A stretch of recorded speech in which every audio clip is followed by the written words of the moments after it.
দেখতাম হঠাৎ করে পরীক্ষার রেজাল্ট শেষে নলবাড়িয়া মাইক বাজে। আমরা জিজ্ঞেস করতাম কিসের মাইক বাজে, বলে আব্দুল কাদের ভাই 6 সাবজেক্টে লেটার পেয়েছে। আল্লাহু আকবার। এগুলো শুনে আমাদের তখন গর্ব হতো যে আমরা যদি কিছু করতে পারতাম। আল্লাহর রহমতে আমি ব্যক্তিগতভাবে মাদ্রাসায় পড়াশোনা করেছি। তখনকার মাদ্রাসায় পড়াশোনায় আমার অবস্থা ছিল, ক্লাস 5-এ যখন বৃত্তি পাইলাম, এই বৃত্তির টাকা তোলার মতো আর কোথাও জায়গা ছিল না। বাধ্য হয়ে খানপুর স্কুলে ভর্তি হয়েছিলাম। সেখানে 8ম শ্রেণী পর্যন্ত আমরা খাতার নামে আমাদের নাম ছিল, সেখান থেকে বৃত্তির টাকা তুলেছি। এরপর ঢাকা বিশ্ববিদ্যালয়ে গিয়ে দেখলাম আমাদের আগে যারা গিয়েছিল, আনোয়ার ভাই, আমাদের চাচা আলাউদ্দিন, তাদের মাধ্যমে আমরা ঢাকা বিশ্ববিদ্যালয়ে পরিচয় পেয়েছিলাম, সেখান থেকে পড়াশোনা করেছি।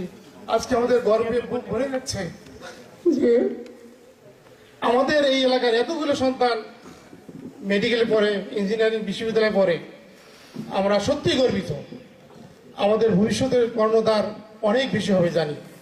সেই ক্ষেত্রে আমি, যেহেতু সময় সংক্ষিপ্ত, একটি কথা আমি অভিভাবকদেরকে বলবো যে এই ছেলেরা যে উদ্যোগ নিয়েছে এটা যেন আরো উন্নততর হয়, আরো সুন্দরভাবে হয়। আর মেধার স্বীকৃতি দিতে হবে।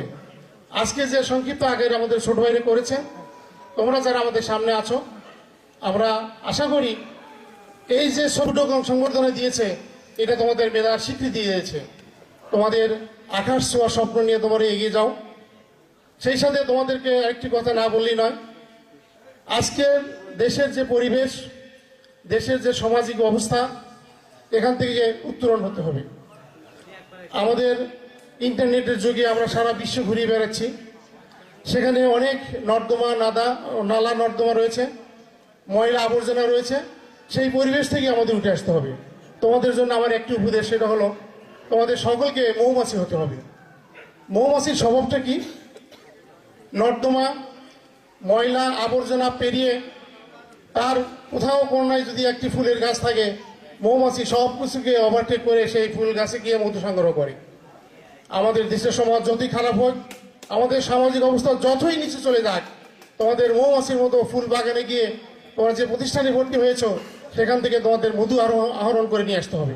তোমরা জাতির ভবিষ্যৎ।